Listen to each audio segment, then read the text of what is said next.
Assalamualaikum warahmatullahi wabarakatuh. Sahabat sekalian, mulakan Allah Subhanahu wa taala, perkembangan dunia informasi saat ini menjadikan kita ini melimpah informasi. Setiap hari, setiap jam, bahkan setiap menit dan detik, kita itu mendapatkan limpahan informasi yang bermacam-macam dari sumber yang beragam.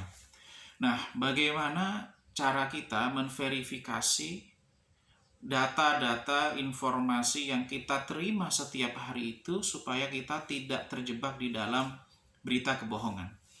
Nah, sahabat sekalian mulakan Allah Subhanahu wa taala, ada metode yang diterapkan oleh para ulama hadis yang ini menarik untuk bisa kita jadikan sebagai tradisi berpikir secara ilmiah untuk memastikan bahwa informasi berita yang kita terima itu adalah berita yang bisa kita pertanggungjawabkan.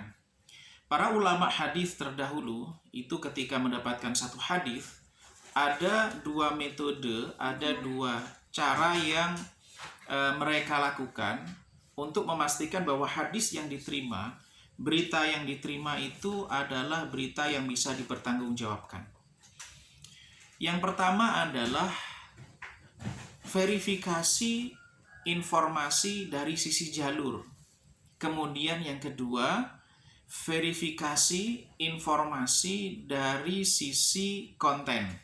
Nah, bagaimana para ulama hadis dulu menerapkan metode ini? Jadi kalau ada satu hadis yang mereka dapatkan, maka mereka memastikan bahwa jalur mata rantai hadis itu adalah tersambung, itu dari satu sisi, tidak terputus. Kemudian yang kedua adalah perawi atau orang yang meriwayatkan pembawa informasi berita tersebut atau hadis tersebut adalah orang-orang yang terpercaya. Yaitu bagaimana? Orang yang terpercaya itu ada dua kata kunci yang dipakai oleh ulama hadis. Yang pertama adalah ad-dhabtu, yaitu kemampuan dia untuk merekam informasi itu secara kuat. Artinya dia bukan orang yang pelupa, bukan orang yang ketika mendapatkan informasi kemudian dia lupa, kemudian salah menginformasikan lagi kepada pihak yang lain. Kemudian yang kedua adalah dari sisi al-adalah, dari sisi etik, dari sisi etika, integritas seseorang yang membawa informasi itu. Nah, kalau kita bawa teori ini di dalam konteks menverifikasi informasi yang kita terima, maka kita pastikan bahwa jalur informasi yang sampai kepada kita itu jalurnya adalah jalur yang tersambung. Bukan berita yang kemudian tidak tahu dari mana sumbernya. Kemudian yang kedua, sumber informasi atau pembawa informasi kepada kita itu adalah orang-orang atau lembaga atau institusi yang memiliki integritas. Artinya mereka bukan orang yang suka menyebarkan berita bohong, bukan orang yang kemudian bermasalah secara etika, secara moral. Kemudian berikutnya juga dia memang memiliki integritas, memiliki kapasitas untuk menyampaikan informasi itu. Kemudian berikutnya, metode yang kedua yang diterapkan oleh ulama hadis adalah mengkaji informasi itu dari sisi konten. Jadi kalau datang informasi, datang berita, maka kita pastikan bahwa konten berita yang kita terima itu adalah berita yang masuk akal, berita yang bisa dipertanggungjawabkan, kontennya itu tidak bertentangan dengan akal sehat. Kalau ulama hadis dulu, jadi satu hadis itu akan ada sisi cacatnya. Menurut para ulama hadis, satu metode mereka terapkan apabila bertentangan dengan teks yang sharih, teks yang eksplisit di dalam Al-Quran misalnya. Atau misalnya satu hadis itu meriwayatkan satu amalan yang sangat sederhana tetapi pahalanya luar biasa mengalahkan amal-amal yang sifatnya fardu. Nah, itu perlu dicurigai dari sisi konten informasi yang diterima, riwayat hadis yang diterima.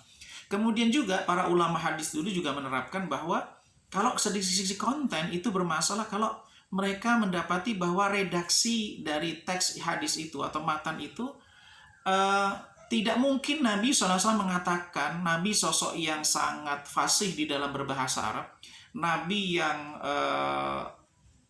terjaga dari dosa, Nabi SAW akan mengatakan satu perkataan yang secara bahasanya itu orang Arab yang mengerti bahasa secara dalam itu akan mencurigai bahwa nggak mungkin Nabi mengatakan perkataan dengan redaksi semacam ini.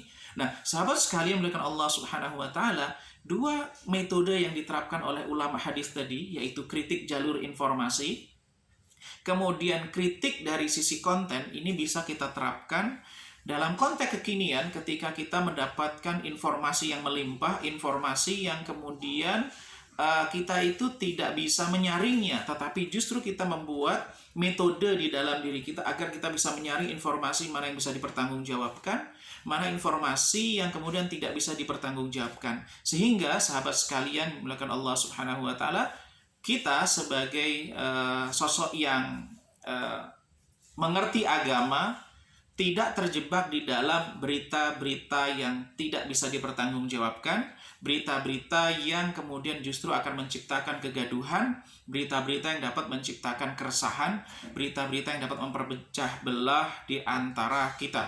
Mudah-mudahan Allah SWT senantiasa membimbing kita untuk bersikap secara bijak, membimbing kita untuk lebih dapat menyaring informasi mana yang bisa dipertanggungjawabkan dan mana yang tidak bisa dipertanggungjawabkan. Terima kasih. Assalamualaikum warahmatullahi wabarakatuh.